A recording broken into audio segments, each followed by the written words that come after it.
sudah naik. Orang tahu sudah naik.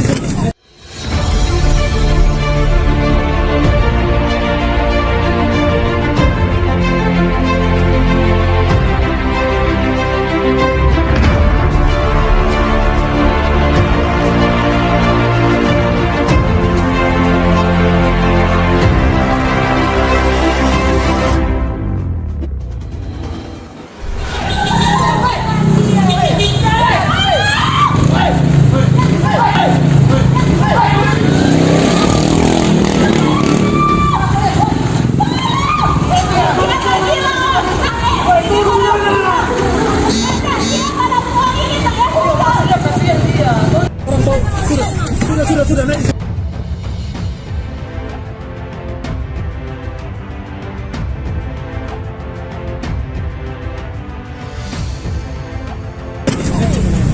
Ini James Koyongian. Oh, kenal? Anggota Dewan James Koyongian. Pantas dia mau turun dari tadi. Turun kok ada saya begini, bro, karena gantung di auto. Gak tahu. Karena dia nak gantung di auto tuh nggak sih berhenti.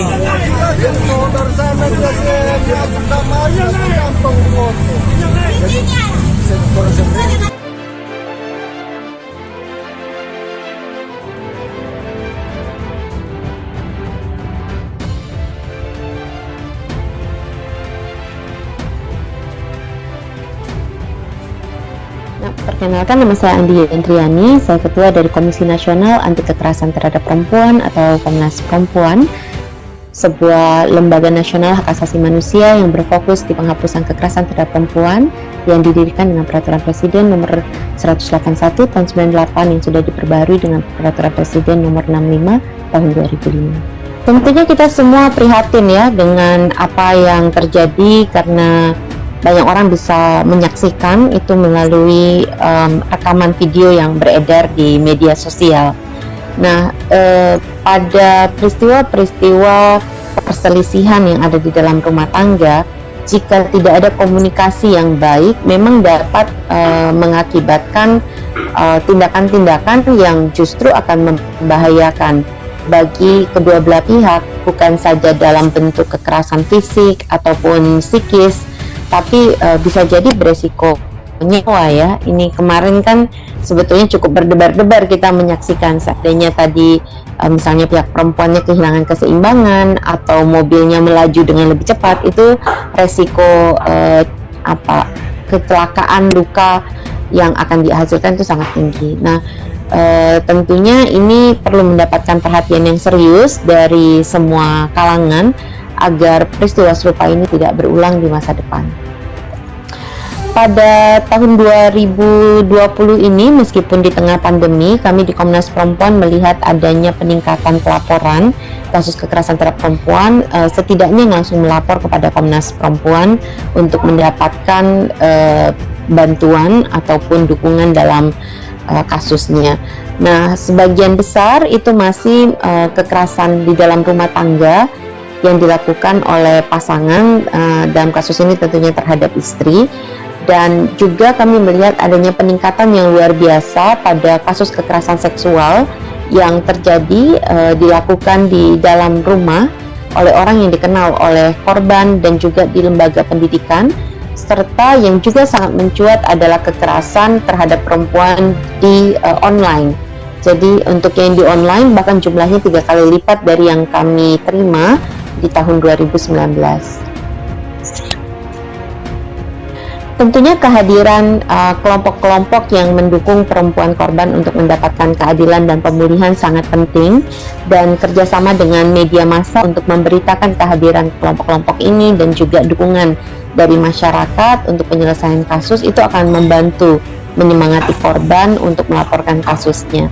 Bagaimana media memframing ataupun mengkerangkakan kasus kekerasan itu akan sangat mempengaruhi sikap dari masyarakat terhadap kasus-kasus yang berlaku, termasuk ketika dia menjadi korban.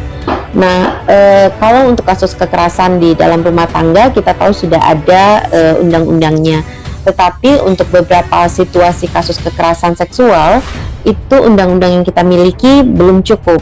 Karenanya kami sungguh berharap dengan nanti disahkannya rancangan undang-undang penghapusan kekerasan seksual ini bisa memberikan perlindungan yang lebih nyata bagi perempuan korban, termasuk untuk dukungan pemulihannya, yang akan memberikan lebih percaya diri dan keyakinan akan diproses dan kekerasan seksual untuk melaporkan kasusnya. Karena itu dukungan dari media untuk kelompok-kelompok yang memang peduli dan juga melakukan upaya pendampingan bagi perempuan korban di tingkat daerah ini sangat dibutuhkan. Misalnya Satgas gitu ya, dan kita tahu bahwa sampai tingkat kota kabupaten itu ada unit-unit di bawah pemberdayaan perempuan yang menjadi layanan terpadu bagi perempuan dan anak korban kekerasan. Di tingkat kepolisian itu sampai kepolisian resort ya, di Polres itu ada unit pengaduan yang khusus untuk perempuan dan anak gitu. Nah, di Komnas Perempuan kami memang tidak melakukan pendampingan satu persatu kasus karena memang tidak ada mandatnya, tetapi juga karena keterbatasan sumber daya. Apalagi kita tahu ya, rentang wilayah Indonesia kan besar sekali gitu. Jadi kalau menunggu sampai tingkat nasional turun itu biasanya sudah terlambat gitu. Nah, yang dilakukan adalah kawan-kawan di tingkat daerah ketika misalnya mengalami kesulitan dalam penanganan kasus itu dapat berkonsultasi dengan Komnas Perempuan ataupun meminta dukungan, misalnya saja ketika proses hukum tidak berjalan atau ketika ada harapan tentang bagaimana penyikapan dari aparat penegak hukum ternyata tidak sesuai dengan undang-undang yang berlaku. Saat ini juga di tingkat kepolisian, kejaksaan, dan kehakiman itu ada peraturan pelaksana. Di tingkat pengadilan bahkan sangat spesifik ada perma atau peraturan Mahkamah Agung tahun 2007 yang menyatakan dengan sangat eksplisit apa yang boleh dan tidak boleh dilakukan oleh hakim dalam menangani perempuan yang berhadapan dengan hukum. Jadi ke depan kita tentunya berharap dengan model sinergi ini dengan mitra yang ada di tingkat lokal kita bisa lebih baik gitu mendukung perempuan korban mencari keadilan dan pemulihannya. Ya, kawan-kawan dapat menghubungi Komnas Perempuan di IG dan Twitter Komnas Perempuan.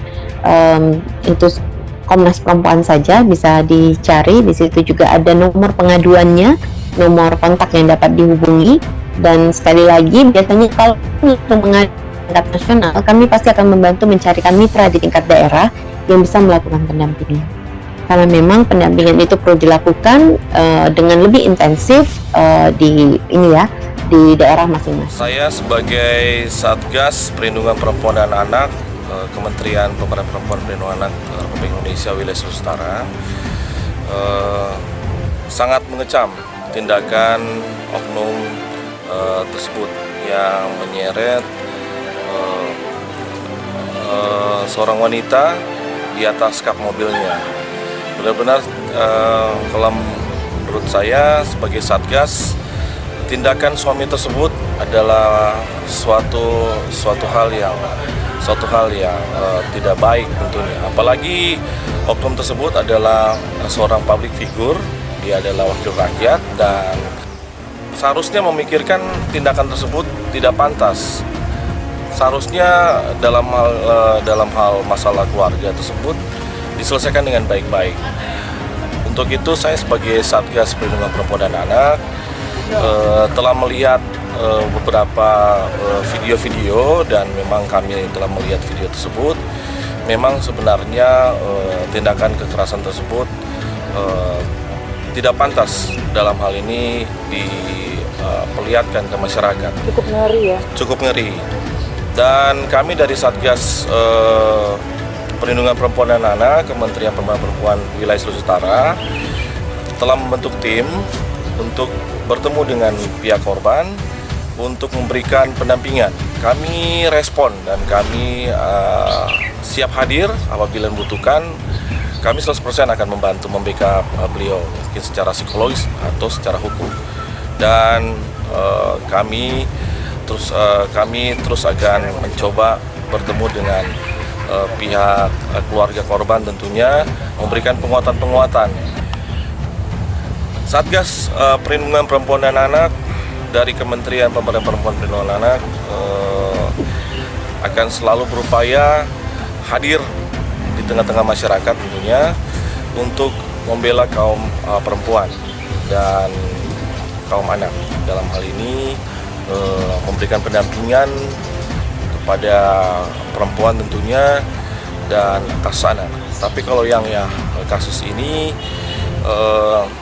kami sudah berkoordinasi juga dengan Kementerian Pemberdayaan Perempuan dan Perlindungan Anak. Saya mendapat perintah langsung untuk mengawal terus kasus ini dan memberikan pendampingan. Dan bukan cuma itu, dari Ketua Komnas Perempuan Republik Indonesia, Ibu Andi, sangat mendukung kerja Satgas dan beliau akan membackup dari Jakarta tentunya apabila kasus ini naik. Beliau akan tetap mengawal kasus ini untuk diproses, tapi kembali kepada korbannya.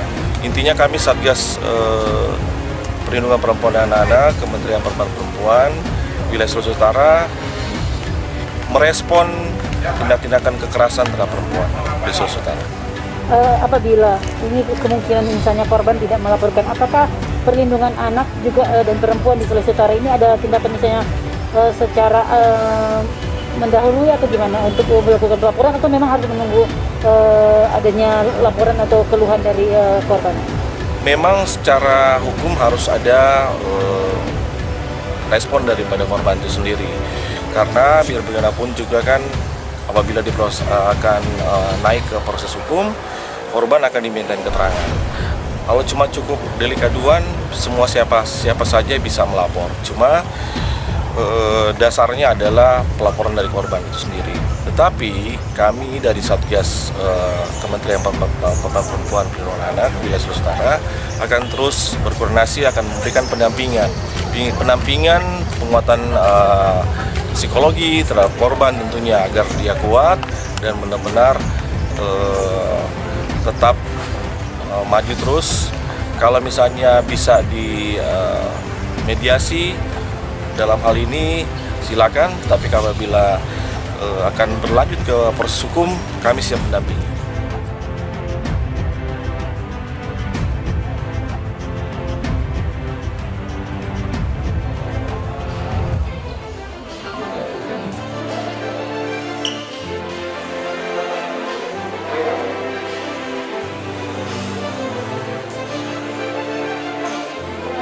Insiden video viral itu kan banyak sekali desakan dari masyarakat untuk ada penanganan dari pihak kepolisian, karena masyarakat menilai dan dari Komnas Perlindungan menilai bahwa itu adalah tindakan percobaan pembunuhan, karena dia dengan sengaja menabrak dan menyeret sampai sejauh berapa puluh meter. Itu tanggapan dari Polres Tomohon sendiri sebagai lokasi TKP-nya seperti apa, Bang? Jadi begini, perlu kami tegaskan juga selaku aparat penegak hukum di Polres, di mana kejadian tersebut memang terjadi di wilayah hukum Polres Tomohon. Tetapi perlu diketahui, setelah kami mendalami video tersebut, ternyata dan melakukan klarifikasi, ternyata benar itu adalah diduga MEP. Artinya permasalahan yang terjadi itu masih dalam ranah lingkup keluarga. Oleh karena itu dugaannya tetap ini delik yang ada adalah delik aduan.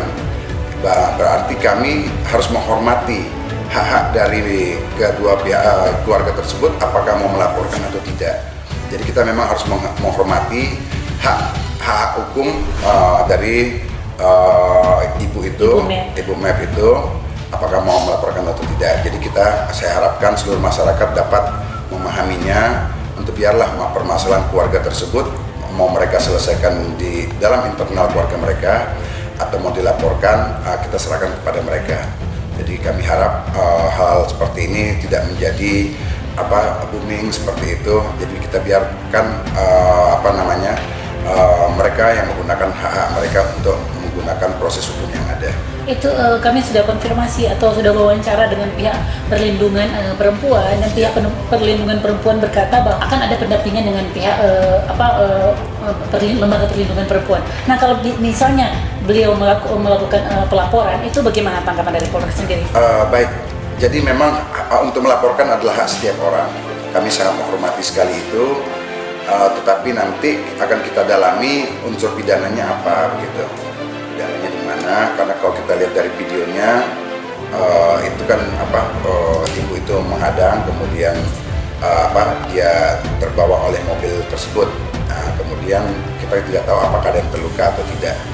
Jadi kami sifatnya di sini menunggu dan tetap mengharapkan restoratif justice dikedepankan terhadap masalah internal keluarga mereka. Masih dalam internal keluarga, jadi kami harus menghormati hak keluarga mereka di dalam ranah delik aduan, apakah mereka